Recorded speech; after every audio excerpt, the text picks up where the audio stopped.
नमस्कार दोस्तों। कहानियों की श्रृंखला में आज सुनेंगे हिंदी साहित्य जगत में छायावादी युग की स्तंभ कही जाने वाली ख्याति प्राप्त लेखिका महादेवी वर्मा जी की कहानी भाभी। लेकिन उससे पहले मेरा आपसे विनम्र अनुरोध है कि अगर मेरे द्वारा सुनाई हुई कहानियाँ आपको अच्छी लगती हैं तो मेरे चैनल को सब्सक्राइब ज़रूर करें, लाइक करें और अपने दोस्तों और परिचितों में शेयर भी करें। बेल आइकन दबाना बिल्कुल भी ना भूलें। आज सुनिए भाभी। इतने वर्ष बीत जाने पर भी मेरी स्मृति अतीत के दिन प्रतिदिन गाढ़े होने वाले धुंधलेपन में एक एक रेखा खींचकर उस करुण कोमल मुख को मेरे सामने अंकित ही नहीं, सजीव भी कर देती है। छोटे गोल मुख की तुलना में कुछ अधिक चौड़ा लगने वाला, पर दो काली रूखी लटों से सीमित ललाट, बचपन और प्रौढ़ता को एक साथ अपने भीतर बंद कर लेने का प्रयास सा करती हुई लंबी बरौनियों वाली भारी पलकें और उनकी छाया में डबडबाती हुई सी आंखें, उस छोटे मुख के लिए भी कुछ छोटी, सीधी सी नाक और मानो अपने ऊपर छिपी हुई हंसी से विस्मित होकर कुछ खुले रहने वाले होंठ समय के प्रवाह से फीके भर हो सके हैं, धुल नहीं सके। घर के सब उजले मैले सहज कठिन कामों के कारण मलिन रेखा जाल से गुथी और अपनी शेष लाली को कहीं छिपा रखने का प्रयत्न सा करती हुई, कहीं कोमल कहीं कठोर हथेलियाँ, काली रेखाओं में जड़े कांतिहीन नखों से कुछ भारी जान पड़ने वाली पतली उंगलियाँ, हाथों का बोझ संभालने में भी असमर्थ सी दुर्बल रूखी पर गौर बाहें और मारवाड़ी लहंगे के भारी घेर से थकित से एक सहज सुकुमारता का आभास देते हुए कुछ लंबी उंगलियों वाले दो छोटे छोटे पैर, जिनकी एड़ियों में आंगन की मिट्टी की रेखा मटमैले महावर सी लगती थी, भुलाए भी कैसे जा सकते हैं। उन हाथों ने बचपन में न जाने कितनी बार मेरे उलझे बाल सुलझाकर बड़ी कोमलता से बांध दिए थे। वे पैर न जाने कितनी बार अपनी सीखी हुई गंभीरता भूलकर मेरे लिए द्वार खोलने आंगन में एक ओर से दूसरी ओर दौड़े थे। किस तरह मेरी अबोध अष्टवर्षीय बुद्धि ने उससे भाभी का संबंध जोड़ लिया था, यह अब बताना कठिन है। मेरी अनेक सहपाठिनियों के बहुत अच्छी भाभियां थीं। कदाचित उन्हीं की चर्चा सुन सुनकर मेरे मन ने, जिसने अपनी तो क्या दूर के संबंध की भी कोई भाभी न देखी थी, एक ऐसे अभाव की सृष्टि कर ली जिसको वह मारवाड़ी विधवा वधू दूर कर सकी। बचपन का वह मिशन स्कूल मुझे अब तक स्मरण है, जहाँ प्रार्थना और पाठ्यक्रम की एक रस्ता से मैं इतनी रुवासी हो जाती थी कि प्रतिदिन घर लौटकर नींद से बेसुध होने तक सवेरे स्कूल न जाने का बहाना सोचने से ही अवकाश न मिलता था। उन दिनों मेरी ईर्ष्या का मुख्य विषय नौकरानी की लड़की थी, जिसे चौका बर्तन करके घर में रहने को तो मिल जाता था। जिस कठोर ईश्वर ने मेरे भाग्य में नित्य स्कूल जाना लिख दिया था, वह माँ के ठाकुर जी में से कोई है या मिशन की सिस्टर का ईशु, यह निश्चय न कर सकने के कारण मेरा मन विचित्र दुविधा में पड़ा रहता था। यदि वह माँ के ठाकुर जी में से है तो आरती पूजा से जी चुराते ही क्रुद्ध होकर मेरे घर रहने का समय और कम कर देगा, और यदि स्कूल में है तो बहाना बनाकर न जाने से पढ़ाई के घंटे और बढ़ा देगा। इसी उधेड़ बुन में मेरा मन पूजा आरती प्रार्थना सब में भटकता ही रहता था। इस अंधकार में प्रकाश की एक रेखा भी थी।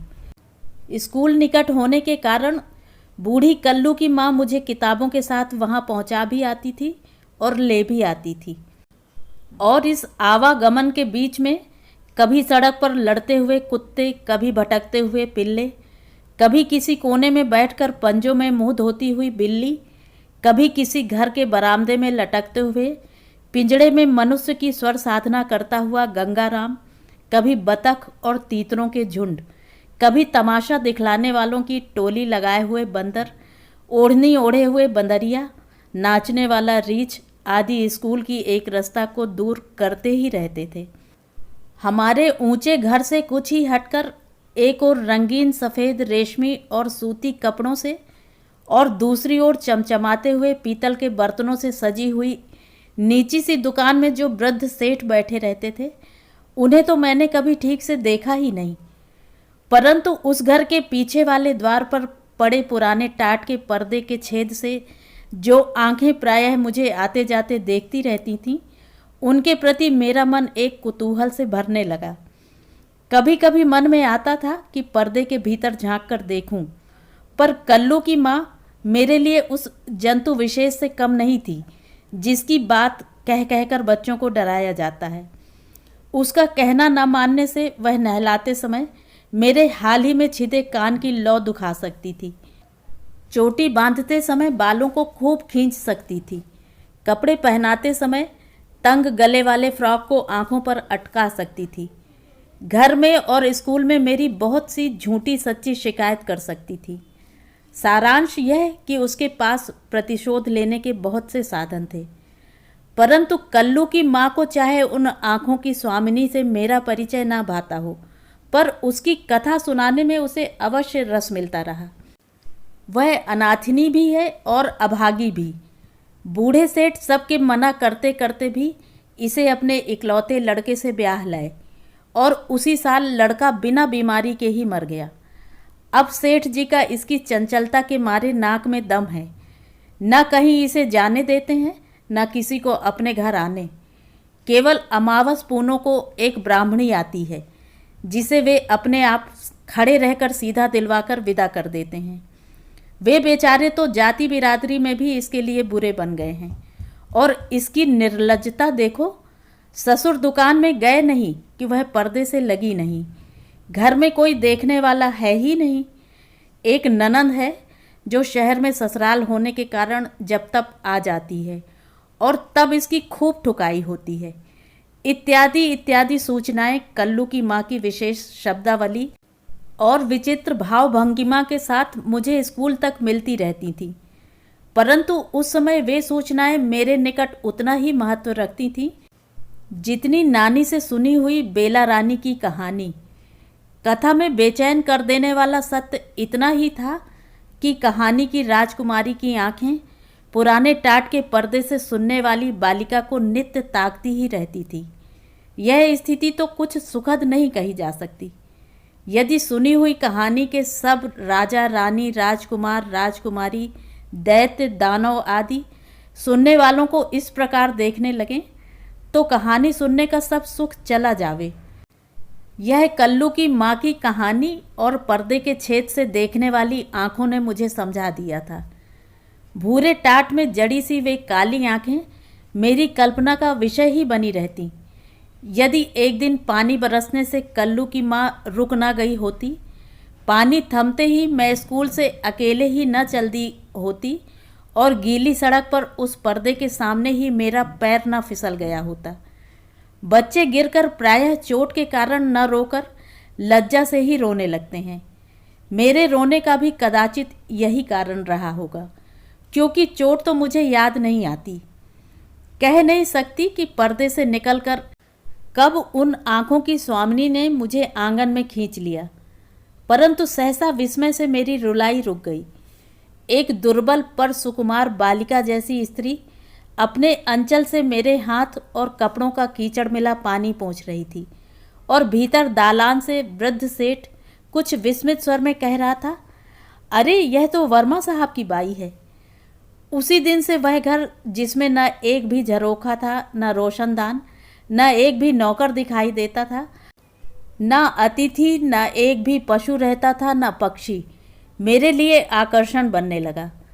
उस समाधि जैसे घर में लोहे के प्राचीर से घिरे फूल के समान वह किशोरी बालिका बिना किसी संगी साथी, बिना किसी प्रकार के आमोद प्रमोद के मानो निरंतर वृद्धा होने की साधना में लीन थी। वृद्ध एक ही समय भोजन करते थे और वह तो विधवा ठहरी। दूसरे समय भोजन करना ही यह प्रमाणित कर देने के लिए पर्याप्त था कि उसका मन विधवा के संयम प्रधान जीवन से ऊबकर किसी विपरीत दिशा में जा रहा है। प्रायः निराहार और निरंतर मिताहार से दुर्बल देह से वह कितना परिश्रम करती थी, यह मेरी बालक बुद्धि से भी छिपा न रहता था। जिस प्रकार उसका खंडहर जैसे और लंबे चौड़े आंगन को बैठ बैठ कर बुहारना, आंगन के कुएं से अपने और ससुर के स्नान के लिए ठहर ठहर कर पानी खींचना और धोबी के अभाव में मैले कपड़ों को काठ की मोगरी से पीटते हुए रुक रुक कर साफ करना मेरी हंसी का साधन बनता था।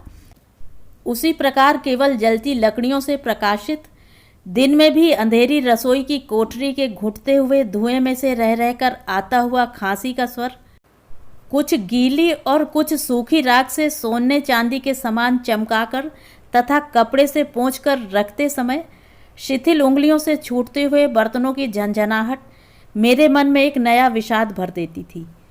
परंतु काम चाहे कैसा ही कठिन क्यों न रहा हो, शरीर चाहे कितना ही क्लांत रहा हो, मैंने न कभी उसकी हंसी से आभासित मुख मुद्रा में अंतर पड़ते देखा और न कभी काम रुकते देखा। और इतने काम में भी उस अभागी का दिन द्रौपदी के चीर से होड़ लेता था। सवेरे स्नान, तुलसी पूजा आदि में कुछ समय बिताकर ही वह अपने अंधेरे रसोई घर में पहुंचती थी, परंतु 10 बजते बजते ससुर को खिला पिलाकर उसी टाट के पर्दे से मुझे शाम को आने का निमंत्रण देने के लिए स्वतंत्र हो जाती थी। उसके बाद चौका बर्तन कूटना पीसना भी समाप्त हो जाता, परंतु अब भी दिन का अधिक नहीं तो एक प्रहर शेष रह ही जाता था। दुकान की ओर जाने का निषेध होने के कारण वह अवकाश का समय उसी टाट के पर्दे के पास बिता देती थी, जहाँ से कुछ मकानों के पिछवाड़े और एक दो आते जाते व्यक्ति ही दिख सकते थे, परंतु इतना ही उसकी चंचलता का ढिंढोरा पीटने के लिए पर्याप्त था। उस 19 वर्ष की युवती की दयनीयता आज समझ पाती हूँ, जिसके जीवन के सुनहरे स्वप्न गुड़ियों के घरौंदों के समान दुर्दिन की वर्षा में केवल बह ही नहीं गए, वरन उसे इतना एकाकी छोड़ गए कि उन स्वप्नों की कथा कहना भी संभव न हो सका। ऐसी दशा में उसने 8 वर्ष की बालिका को ही अपने संगीहीन हृदय की सारी ममता सौंप दी, परंतु वह बालिका तो उसके संसार में प्रवेश करने में असमर्थ थी। इसी से उसने उसी के गुड़ियों वाले संसार को अपनाया। वृद्ध भी अपनी बहू के लिए ऐसा निर्दोष साथी पाकर इतने प्रसन्न हुए कि स्वयं ही बड़े आदर यत्न से मुझे बुलाने पहुंचाने लगे, और माँ तो उस माता पिता हीन विधवा बालिका की कथा सुनकर ही मुख फेर कर आँख पोंछने लगती थी। इसी से धीरे धीरे मेरी कुछ नाटी गुड़िया, उसका बेडौल सिर वाला पति, उसकी एक पैर से लंगड़ी सास, बैठने में असमर्थ ननंद और हाथों के अतिरिक्त सब प्रकार से आकारहीन दोनों बच्चे, सब एक एक कर भाभी की कोठरी में जा बैठे। इतना ही नहीं, उनकी चक्की से लेकर गहनों तक सारी गृहस्थी और डोली से लेकर रेल तक सब सवारियां उस खंडहर को बसाने लगीं। भाभी को तो सफ़ेद ओढ़नी और काला लहंगा या काली ओढ़नी और सफ़ेद बूटीदार कत्थई लहंगा पहने हुए ही मैंने देखा था, पर उसकी ननंद के लिए हर तीज त्योहार पर बड़े सुंदर रंगीन कपड़े बनते थे। कुछ भाभी की बटोरी हुई कतरन से और कुछ अपने घर से लाए हुए कपड़ों से गुड़ियों के लज्जा निवारण का सुचारू प्रबंध किया जाता था। भाभी घाघरा, कांचली आदि अपने वस्त्र सीना जानती थी, अतः मेरी गुड़िया मारवाड़िन की तरह श्रृंगार करती थी। मैंने स्कूल में ढीला पाजामा और घर में कलीदार कुर्ता सीना सीखा था, अतः गुड्डा पूरा लाला जान पड़ता था। चौकोर कपड़े के टुकड़े के बीच छेद करके वही बच्चों के गले डाल दिया जाता था, अतः वे किसी आदिम युग की संतान से लगते थे। भाभी के लिए काला अक्षर भैंस बराबर था, इसलिए उस पर मेरी विद्वता की धाक सहज ही जम गई थी।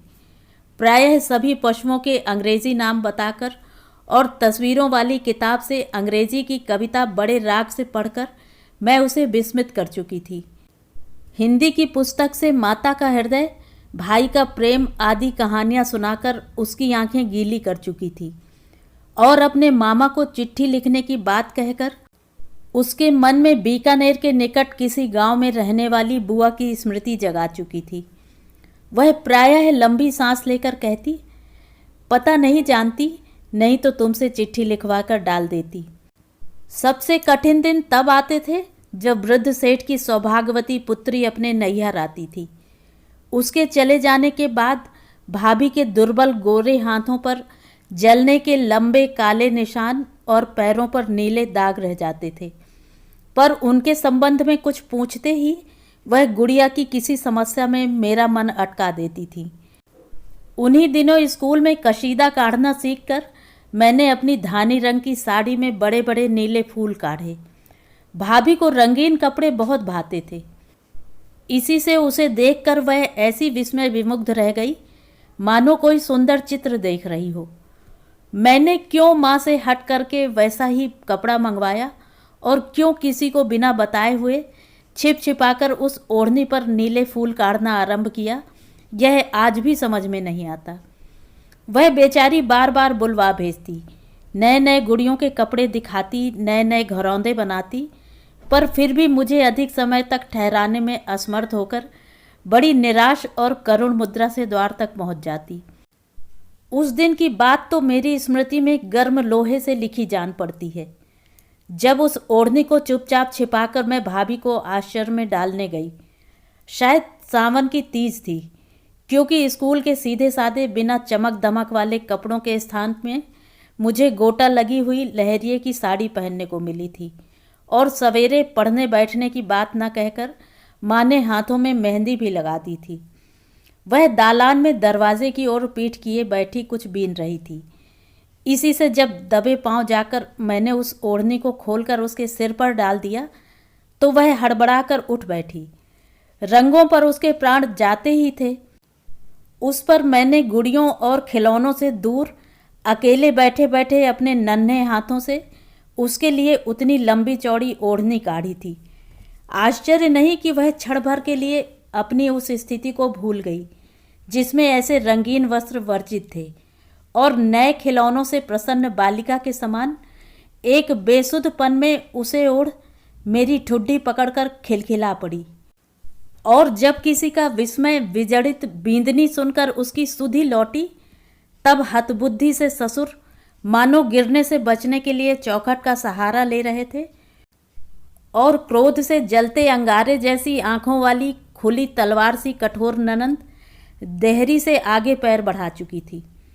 अवश्य ही तीज रही होगी, क्योंकि वृद्ध स्वयं पुत्री को लेने गए थे। इसके उपरांत जो हुआ वह तो स्मृति के लिए भी अधिक करुण है।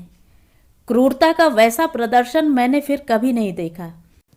बचाने का कोई उपाय न देखकर ही कदाचित मैंने जोर जोर से रोना आरंभ किया, परंतु बच तो वह तब सकी जब मन से ही नहीं, शरीर से भी बेसुध हो गई।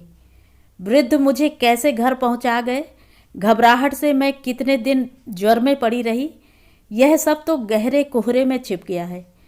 परंतु बहुत दिनों के बाद जब मैंने फिर उसे देखा, तब उन बचपन भरी आंखों में विषाद का गाढ़ा रंग चढ़ चुका था और वे होंठ जिन पर किसी दिन हंसी छिपी सी जान पड़ती थी, ऐसे कांपते थे मानो भीतर का क्रंदन रोकने के प्रयास से थक गए हों। उस एक घटना से बालिका प्रौढ़ हो गई थी और युवती वृद्धा। फिर तो हम लोग इंदौर से ही चले आए और एक एक करके अनेक वर्ष बीत जाने पर ही मैं इस योग्य बन सकी कि उसकी कुछ खोज खबर ले सकूं। पता लगा कि छोटी दुकान के स्थान में एक विशाल अट्टालिका वर्षों पहले खड़ी हो चुकी है। पता चला कि वधू की रक्षा का भार संसार को सौंपकर वृद्ध कभी के विदा हो चुके हैं, परंतु कठोर संसार ने उसकी कैसी रक्षा की यह आज तक अज्ञात है। इतने बड़े मानव समुद्र में उस छोटे से बुदबुद की क्या स्थिति है यह मैं जानती हूँ, परंतु जब भी कभी कभी मन चाहता है कि बचपन में जिसने अपने जीवन के सूनेपन को भूलकर मेरी गुड़ियों की गृहस्थी बसाई थी, खिलौनों का संसार सजाया था, उसे एक बार पा सकती। आज भी जब कोई रंगीन कपड़ों के प्रति विरक्ति के संबंध में कौतुक भरा प्रश्न कर बैठता है तो वह अतीत फिर वर्तमान होने लगता है। कोई किस प्रकार समझे कि रंगीन कपड़ों में जो मुख धीरे धीरे स्पष्ट होने लगता है वह कितना करुण और मुरझाया हुआ है। कभी कभी तो वह मुख मेरे सामने आने वाले सभी करुण क्लांत मुखों में प्रतिबिंबित होकर मुझे उसके साथ एक अटूट बंधन में बांध देता है। प्रायः सोचती हूँ जब वृद्ध ने कभी न खोलने के लिए आंखें मूंद ली होंगी, तब वह जिसे उन्होंने संसार की ओर देखने का अधिकार ही नहीं दिया था, कहाँ गई होगी। और तब न जाने किस अनिष्ट संभावना से, न जाने किस ज्ञात प्रश्न के उत्तर में मेरे मन की सारी ममता आर्त क्रंदन कर उठती है। नहीं नहीं। तो ये थी कहानी। कहानी आपको कैसी लगी कमेंट करके ज़रूर बताएं।